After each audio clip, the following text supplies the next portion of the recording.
All right, everybody, we're back. If you were looking for our spoiler-free review, go click the little things, go back to our page. There is a spoiler-free review. This is not that. This is not that. This is going to be our spoiler talk.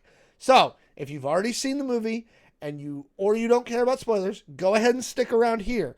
Because what I'm going to do now, please look right below me and Jay. There's the spoiler tag. I have put in the spoiler alert. It is right there.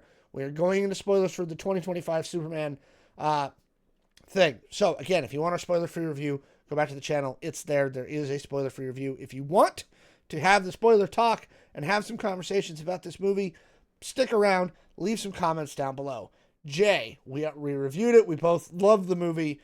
Let's get into the spoilers. And I think one of the funniest ones up front is why Krypto is such an asshole the whole movie. Oh my There's God. a great shot. Millie Alcock as Supergirl comes in, and she is not like buttoned up, nice, sweet Supergirl. She's like, ha, party girl, woo!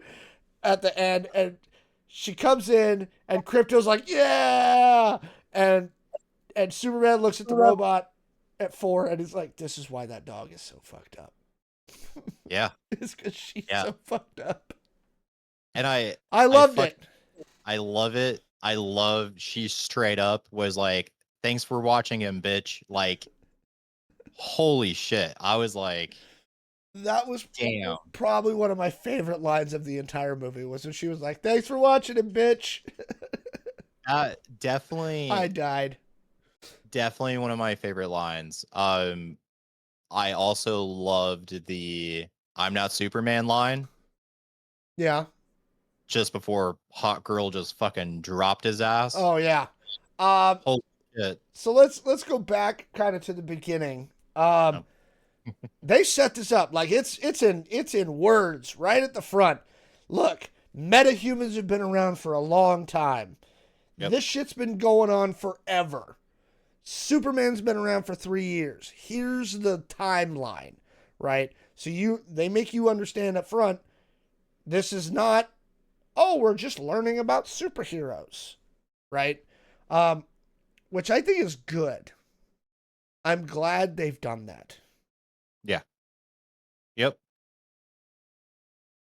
100%. Like, this is, the world is accustomed to metahumans. It's nothing new. It's kind of a typical Friday.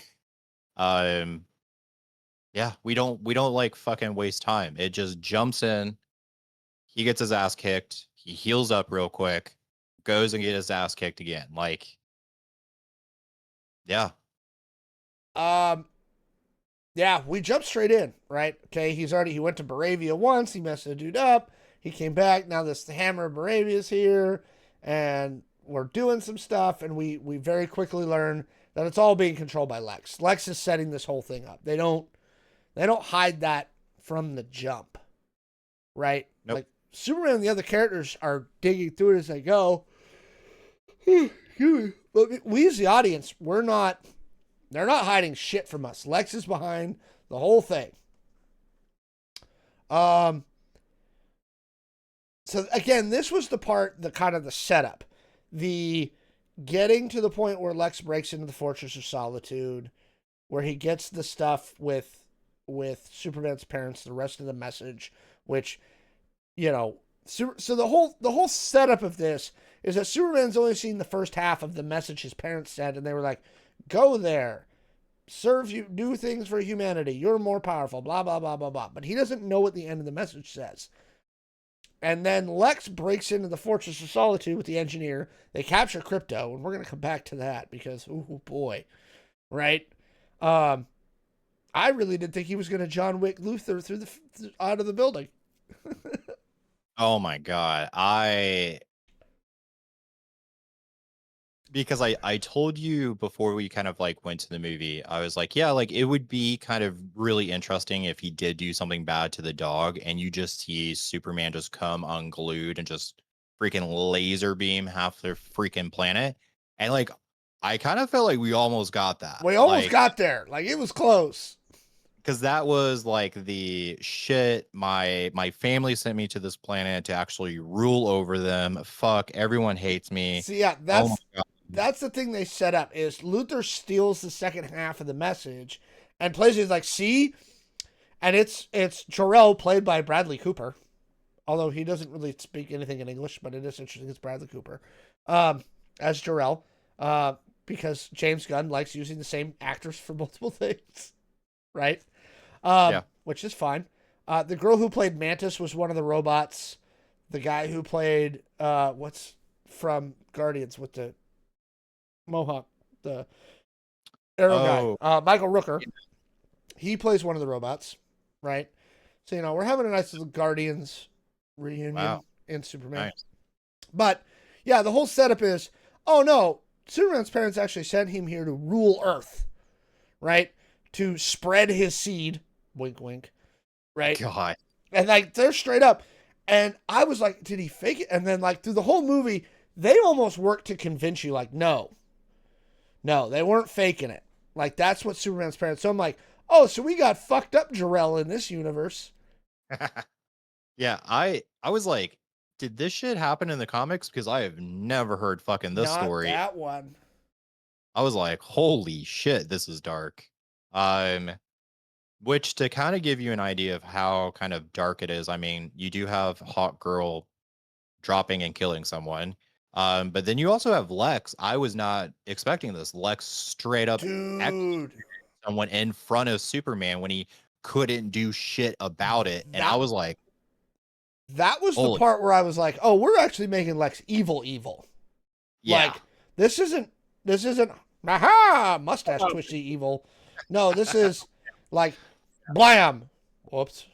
Right? Like, oh, we just killing innocent people. You killed the falafel vendor. Literally the falafel vendor. The falafel guy that did nothing. What? Holy crap. Yeah, Lex is straight up evil in this movie. He's bad. So yeah, that setup getting to that point again kind of was the part that dragged for me. Once we got past that, we get Metamorpho, who's now all right. So they set up earlier in the movie. The kryptonite's gone. There's no kryptonite left on Earth, right? Yep. But Metamorpho can turn himself into kryptonite, which is what f's up Superman. He gets captured. Well, he turns himself in because of all the stuff that happens, right? Because of the last part of the message and all that stuff. Well, he kind of turned himself in to find the dog. Because he was like, yeah, hopefully like they'll take me where like they're Krypto holding is. the dog. Yep. Yeah. And they do. They do. The other sequence that dragged a little bit that I think they probably could have cut 30 to 45 seconds off of was in the river, in the weird like proton river where everybody's getting disintegrated, right? Like when he's holding the baby up, I'm like, yeah, we get it. He's holding the baby up. He's fighting the guys. Like that one took a little longer than I think we needed for that sequence. Maybe. Still a good sequence. And it gets Metamorpho on side. Okay, now Metamorpho's our buddy. Yeah. Right? Because I saved his kid. Yep. Right? And that's the other thing in this movie. One of the things is, like, being evil, it's when Lex shoots the guy in front of Metamorpho. Metamorpho is afraid of Lex. He's only hurting Superman because Lex has his kid, right? And Superman's like, I'll get your kid. And Metamorpho's like, nope, Lex is too powerful. I can't do it. And then he watches Lex murk the falafel vendor. Right? And that's when Metamorpho's like, okay, like, I can't. I think that's like a very like real response that I think a lot of people would have, because like think about it. If Lex is going to straight up murder someone that just gave Superman a falafel one day. Yep. Like there's no safety. Like because he's holding his son hostage. Like, hey, like you have kryptonite on Superman, basically, and I'm not going to hurt your kid. All of that shit goes out the window when you see like Lex Luthor just kill a random fucking guy in front of you. It's like, dude, none of us are safe. Like, Yeah, we like, what's gonna stop him from just killing everyone? and killing my son. Right. So why am I bothering? Yep. Yeah. So I thought that was a really good, solid turn for Metamorpho. Um, again, I loved Nathan Fillion in this movie. He's in so much more of it, and his fighting is so funny. In fact, there's a great sequence, and you see part of it in one of the TV spots where in the background you see Superman, and there's a big thing floating in the background, and he's just kind of sitting there. And Lois comes in, and she's like, "Shouldn't you help them with that thing?" And he's like, "Nah, it's just a dimensional imp. It's fine. They've got it." And you can see Green Lantern shit hitting it in the background, like he's creating giant baseball bats and hammers, and just It's so funny to me because like I got a sense like they were struggling to handle this, and Superman's like, no, they're fine. Like, it's fine. It's nothing. And like, yeah, you just see them having this like crazy fight sequence in the background. But loved yeah, that. Loved that sequence. I love Nathan Fillion in this. You know, and we get our first look at the Hall of Justice, but they're not the yeah, Justice League yet. They're the Justice Gang. We're not called the Justice Gang. We're the Justice Gang. Like, I like how they're struggling to figure out their name right now. And like, and Lois is like, I thought Superman was a member. He's like, no, he's too nice. yep. He won't let us kill people. Which is a conflict early in the movie when they're fighting the kaiju, because Green Lantern, the Hot Girl, and Mr. Terrific are like, fuck it, just kill the giant kaiju. And Superman's like, no, we don't kill things. I was trying to find a way to capture it. And they kill it, and he's like mad at them about it. Yeah. But that actually sets up nicely with the Hot Girl thing later, because again, those three established, like, look, we're not above killing shit if we have to. And so when they have the fight at the end in Baravia, and Hot Girl's carrying the evil president of Baravia, who's with Lois, I loved it. And he was like, you want to kill me, you're like Superman. She's just like, yeet. She's like, watch this, bitch.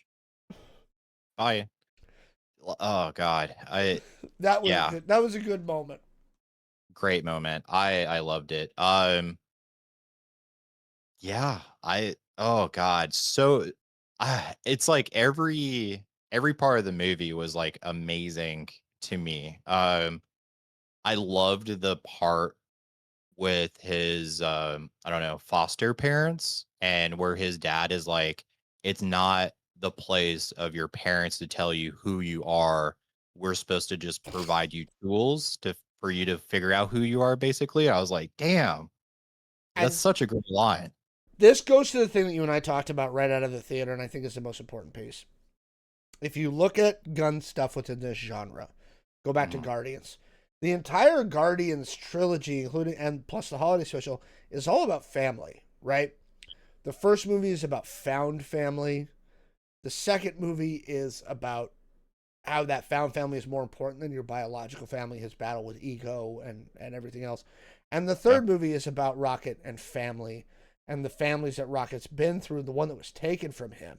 And James Gunn is so good at having family as an underpinning of so much of what he does. And even though so first off, I'm glad Ma and Pa Kent aren't dead. Right? We don't need Pa Kent to be dead again. Thank you. Yeah. Oh, also, side note, these are the most realistic looking Kansas farmers I've ever seen in a Superman movie. I'm sorry. Yeah. Kevin Costner does not look like what most Kansas farmers look like. Okay? Let's just be Yeah. real here. These two looked like Kansas farmers who were at home watching Fox News. Yep. I love the mother like screaming into the phone on like the table. I was like, dear God, like this is so accurate. Yeah, you really got the sense of like this is, I don't know, real. And I love the part where Mr. Terrific was like, you brought the fucking dog, and he's like, yeah, I didn't want him to eat my parents' pals. And I'm like, oh my God. And again, the underpinning of family starts at the beginning, where when he's getting healed, they're playing the message from Jor-El and Mhm. and Superman's mom, and the robots are like, he finds it comforting. And then at the end of the film, after we Uh, found out all the fucked up shit that Jor-El said, Now the robots say it again, and you're like, wait, well, he's going to watch Jor-El again? And then it's actually Ma and Pa Kent and home videos of that. So the family underpinning just runs this whole line of the movie, and James Gunn always weaves that shit in so well. Yeah, it's not cheesy at all. No, It's good. no, he does it right. You know, because it's not like Fast and Furious family. There you go. I broke Jay. I can do it. Yay! God. But it really is. Family is an underpinning of this film, and it's so well done. I don't know what else I want to talk about. Mr. Terrific has a substantial role in the film, and he's kind of the MVP too. Yeah, fuck. And I love the fact that he was like, "Oh, I'm only helping out to piss off the Green Lantern." He's like, I'm just doing it to piss off him. The other part that I liked is there was the line where Lois is like, "You put nanites in Superman's blood? Do you do that to all your friends?" He's like, "Yeah." Yeah, everyone just like looks at themselves like, wait, what? Girls like, wait, what? Like, oh my god. And I do also love the scene with him and Lois where he tells Lois like, I don't do that emotional shit. And Lois is like, oh yeah, I know. I'm just like thinking out loud of like how, I just wanted to tell him that I loved him, but I was thinking about breaking up with him and and he's just like, what did I just say? just looks at her. I was like, oh my god.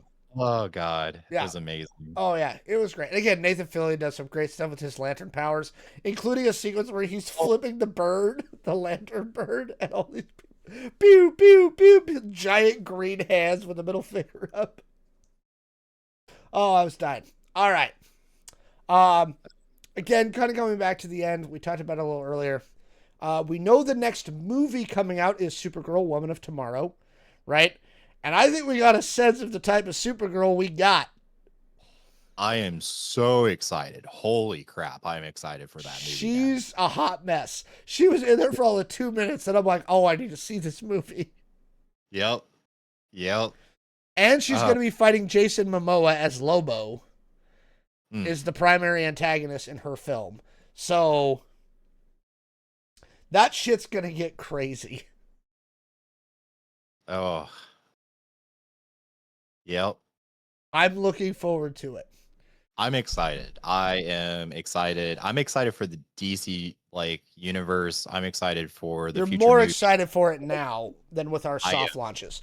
All right. So let's do this. I'm just going to make a quick note here. For our thing. What does this tell you about where they're going with the DCU? This is a very full world, full of heroes. Yeah, so to me, I think we're going to see a march very much how Marvel did with Endgame. You're going to have these movies that are going to string together. I don't think we're going to get a full Justice League until you kind of assemble all of your members, and then they're all going to come together for this epic fight. You can't do it for a little bit. Yeah. Because this is the other one we talked about on our way out of the theater. Batman. And by the way, for anybody that's like, he'll just connect to Matt Reeves. No. That Batman does not fit in this world. Okay? No. That Batman is great, and I love the Batman, and I'm looking forward to the Batman too, and I think the Penguin is great. Yeah. But I have a cat running in front of my thing. Here. Oh God. Cat cameo. Oh, nice. Who they cast as Batman and how Batman interacts with Superman is critical. Yep. And I agree. Do you think they've already got it? Do you think they know who it is? Comic-Con's coming up, and DC's going to be there. I feel like they do. Um, Do you think we get a Batman announcement at Comic-Con?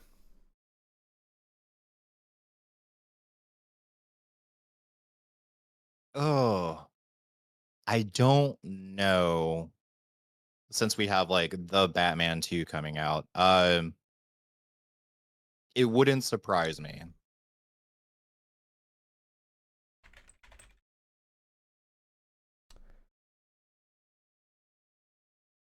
Yeah. So the Batman we're getting is Batman the Brave and the Bold. So what's Mm, interesting too about this is that Batman, this is going to be an older Batman. And I think this is going to be a Batman who's 2 or 3 Robins in, right? ooh, I think Dick Grayson's already a Nightwing at this point. I would be willing to bet. Jason Todd is dead, air quotes, right? yeah. And I think this is going to have a lot to do with Damian Wayne, Mm, right? Um, so that's what I think we're going to see with this Batman. And again, it's going to be an older Batman. And so I'm curious how it's going to play off with Corn Sweat, who's still a fairly young Superman. He's been Superman for 3 years. You figure he's probably what, late 20s? Early 30s, maybe? yeah. Because they're very clear. He's only been Superman for 3 years. Yep. Yeah, I want to say for some weird reason with the timeline, I don't remember exactly how it worked out, but I remember in the movie being like, okay, so Superman's 27. I'm not sure if that's accurate or not, but It could be because again they say he's been Superman for 3 years. Because at the beginning yeah, they do the metahumans have been here for 300 years, bring about the age of the gods and monsters. yep, No, they said 30 years ago he crashed on Earth, yeah, and it's 27 years since he crashed. So from the time he crashed to the time he becomes Superman, because they go 30 years ago he crashed on Earth, 3 years ago he became Superman, and now there's today. So yeah, so he's 30. So he's still fairly young. And again, I think we're gonna get an older Batman. and I think that works really, really well because I think Batman is going to be very an older Batman's going to be like, no, you don't understand how the world works because Superman, like, he wants to trust everyone. He sees the good in everyone. And then you're gonna have a very old Batman, Who's who lost a couple of Robins. seen some shit. Yeah. And he can be like, no, you don't fucking understand. This is how the world works. This is how we have to do things. And Superman's gonna be, 100% like, no, like that's not how it has to be, Bruce. And he's gonna be like, shut the fuck up, stop using my name. Um, but yeah, like I think that works really, really well with like the Batman Superman dynamic, having a younger Superman and an older Batman. And again, right now they're saying that this next one, yeah, it'll be Damian Wayne is the Robin. Okay. So this is Robin number 3 or 4, and this is his son who was raised by the assassins, Bruce's son. So yeah, this is an older Bruce that we're gonna get. Yeah. Um, I'm looking forward to Supergirl now. And actually, you mentioned this as we were coming out of the theater too. Um, we loved Nathan Fillion as Green Lantern, but our next big project is actually Lanterns for the DCU. So we're gonna get a bunch of lanterns. Which I'm excited for. I love that shit. Um I they finally did the Green Lantern justice to me in this movie because I mean Ryan Reynolds, it was just I No, do I yeah. need to do I need to comment on that? By Like the no. way, the Like, bowl cut actually works. The whole movie, like I forgot about the bowl cut, except when people would bring it up. It actually fits his face, and the only time yeah. I remembered it later was when Hot Girl was like, "That haircut should be against your vows." Oh my god. So Um, that scene, I love that scene. Because they were like Lois Lane was trying to get their help to save Superman. And the Green Lantern's like, I can't get into politics. I took a vow. It's against my vows. And then Hot Girl's like, No, he says that like every single time he just doesn't want to do anything. And I was like, oh, that's hilarious. I Um, love Nathan Fillion is slated to be at least appear in the Lantern show, but he's not the main character. So Kyle Chandler and Aaron Pierre are playing the Hal Jordan and John Stewart Lanterns, respectively. While Nathan Fillion. So we know on Earth there are at least 3 Lanterns, right? The other one I'm really curious about is the Flash. Like, that's where I want to see what they do. I love the Flash as a character. oh god. Oh god. You I read growing up I read more Flash comic books than any other comic. Um you can do so much with the Flash. I would say the casting doesn't have to be perfect for the Flash. Sorry, everyone. Um, but yes, how they're going to tie the Flash into this future Justice League is going to be very interesting. Let's see. It is July 8th, 2025 as we record the spoiler talk for Superman. I'm thinking Justice League is probably 2029 or 2030. I would say 20. Yeah, That's I when would it's say going to come probably out. 29. Yeah. They better get moving though, because they again. So for setup, you've got Superman and Supergirl, right? Those are already in the can. They're done. We're good. We still don't have a Batman. We still don't have a Wonder Woman. We still don't have a Flash. I don't think you need an Aquaman because I don't think Aquaman is a critical character for the Justice League per se. You've got Uh, 3 Green Lanterns. You've got a Hot Girl. You've got Mister Terrific. You're building a solid roster already. yeah, like that's it. That is impressive. Who who do you think the villain is going to be in? I don't know. Lex Luthor and the Joker teaming up. Hang on, I'm gonna. So yeah, I mean they're building a good roster for the Justice League. I see where they're going. I don't know who the villain's going to be. I Yeah, I think mean, I think Lex is going to be the one to put them in play. Kind of like how Loki was put in play by Thanos, and that was all a big misdirect.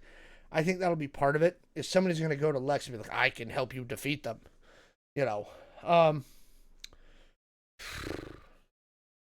that's tough. yeah. That's real tough. We need a Batman. It's gonna be critical because how him and Superman interact is gonna be important, and I think that's where Snyder went wrong. Because we started the Snyderverse with Batman v Superman. Yeah. Really, right? We had Man of Steel, Batman v Superman. I'm like, wait a minute.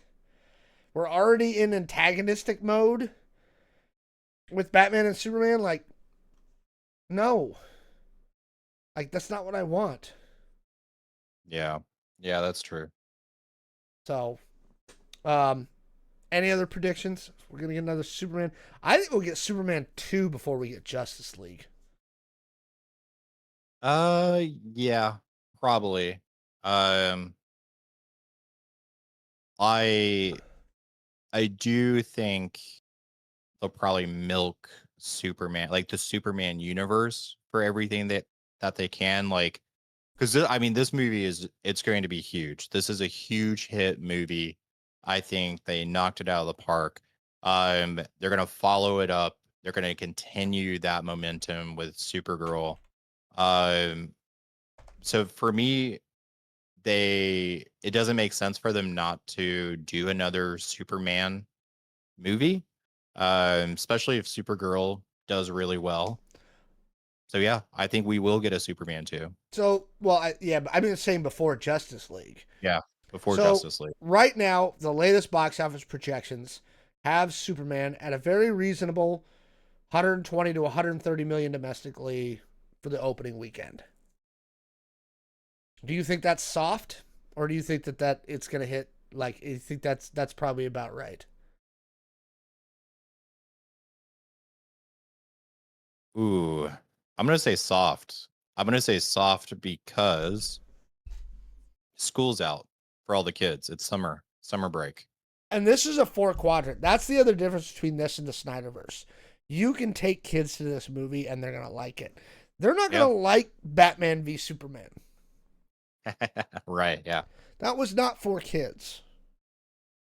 Very true. And yeah, this is very kid friendly. Just ba ba ba ba ba ba.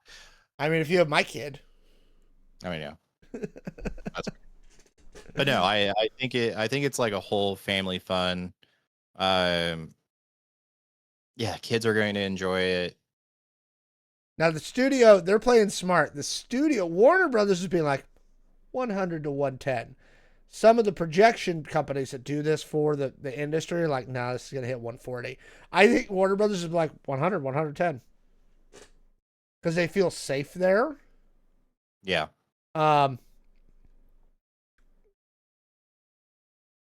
Yeah. Its budget was 225 million, so it's got to do close to 550, 600 to break even. It's marketing, and they marketed the shit out of this movie. Oh God, yes. I think I mentioned it during the podcast. Like when we were flying to and from Michigan, um, you for everything. You wanted to watch a movie, you have to watch a Superman trailer. You wanted to connect to the internet, you have to watch a Superman trailer. The little icon like at the bottom of the screen that's like, oh, like Seattle and then like Michigan, and like it kind of shows your progression was the Superman logo. They suit like I'm surprised I maybe they do.